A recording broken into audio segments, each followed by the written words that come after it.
faut que l'État, au bout de 18 ans, sorte enfin de l'ambiguïté.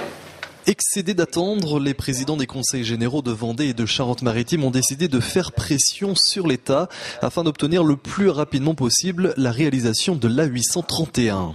Cette autoroute, nous en avons besoin. Nous en avons besoin tout simplement parce qu'il y a une logique d'itinéraire. Actuellement, sur l'axe Nantes-Bordeaux, vous faites 34 km en plus en passant au nord-est de Niort, première chose. Ensuite, il y a une logique économique. Le bassin de Fontenay-le-Comte est touché. Une infrastructure autoroutière, c'est une opportunité de développement. Et idem pour relier le port de La Rochelle. Une logique en matière de sécurité. Parce que la 137, c'est la route la plus accidentogène pratiquement de Vendée. Parce que justement, on manque de cet échelon autoroutier. Donc c'est capital, il nous faut cette infrastructure et on demande à l'État de se positionner, on demande à l'État de lancer ce qu'on appelle l'appel à concession. Mais pour lancer cet appel à concession, l'État, de son côté, demande aux collectivités de prendre intégralement en charge le surcoût des mesures environnementales préconisées par la LPO, surcoût évalué à près de 125 millions d'euros.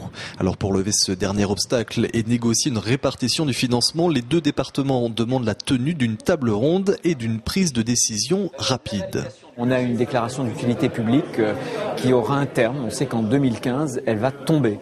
Et d'ici 2015, il y a énormément de procédures, il y a énormément de travaux à lancer, ce qui fait qu'on a encore une fenêtre de 6 mois, de plusieurs mois. Mais au-delà de cette fenêtre, nous estimons que l'A831 serait mise en grand danger si aucune décision d'ici là n'était prise.